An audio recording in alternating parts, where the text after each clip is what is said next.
Bonjour et bienvenue, c'est Bertrand de la Fondation Magister, l'école des héros du monde réel.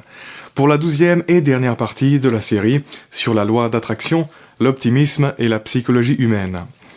À la fin du dernier épisode, je vous disais qu'en fait, on n'a pas tellement besoin d'attirer les bonnes choses dans sa vie. On a surtout besoin de les percevoir, d'y porter attention, de sorte à pouvoir agir vis-à-vis de ces choses. Ce qui est beaucoup moins évident qu'il n'y paraît. Ça demande de la préparation interne.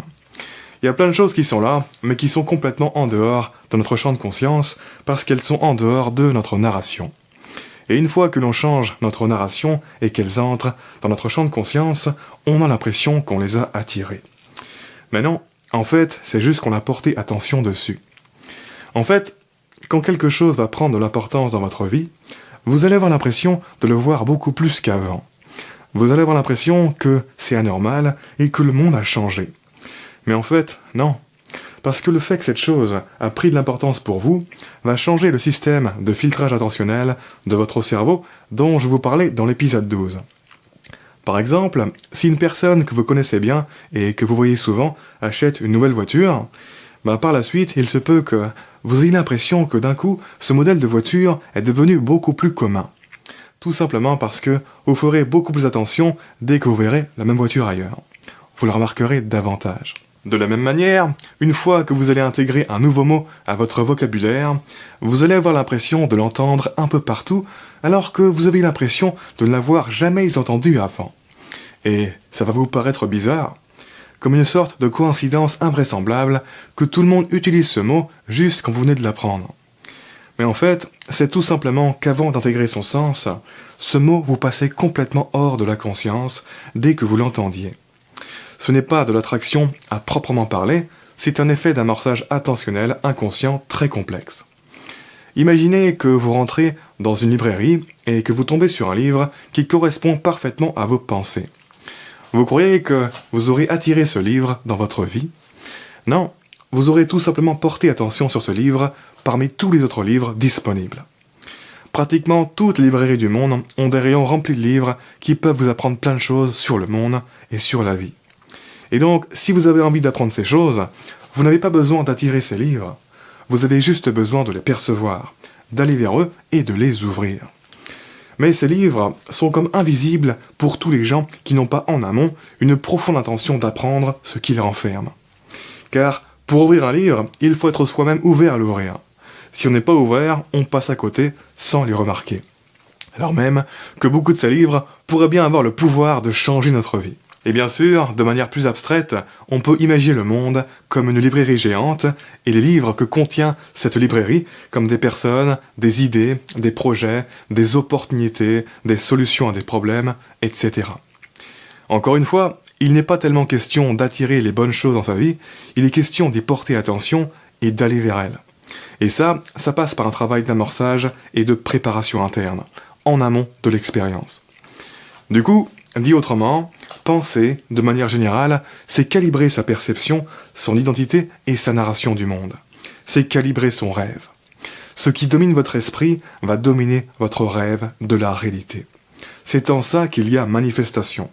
Au-delà du problème conceptuel de l'attraction, un des problèmes pragmatiques que j'ai avec la loi d'attraction, c'est qu'entre l'entrée « je pense » et la sortie « je reçois ce qui correspond à ma pensée », il y a juste « je ressens » et « je crois ce que je pense ». Donc 1. Je pense, 2. Je ressens et je crois ce que je pense, 3. Je reçois ce qui correspond à ma pensée.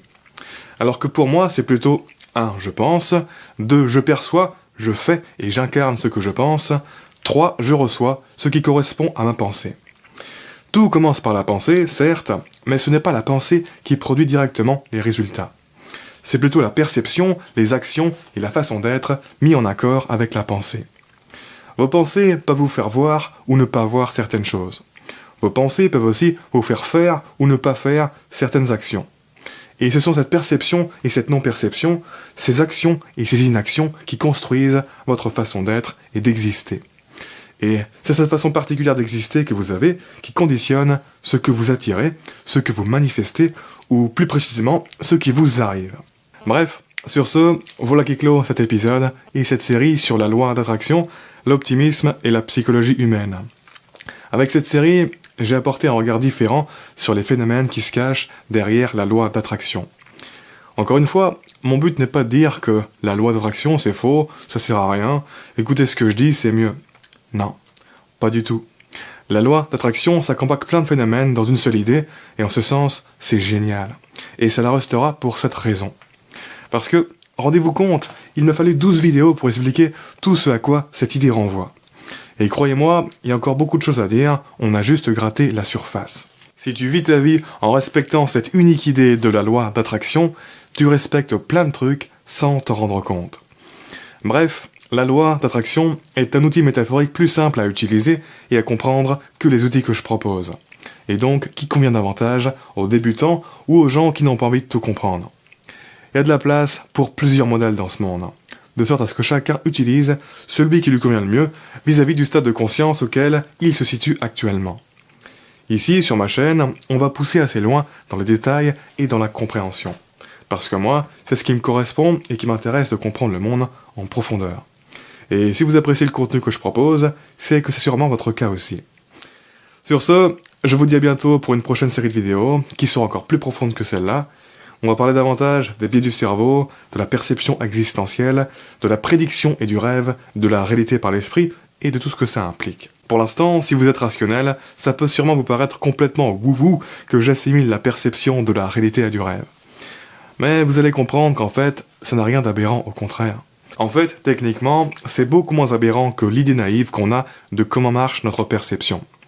Bref, en attendant, je vous invite à vous abonner si ce n'est pas déjà fait, à lâcher un pouce bleu si vous appréciez cet épisode, ça m'aide pour le référencement.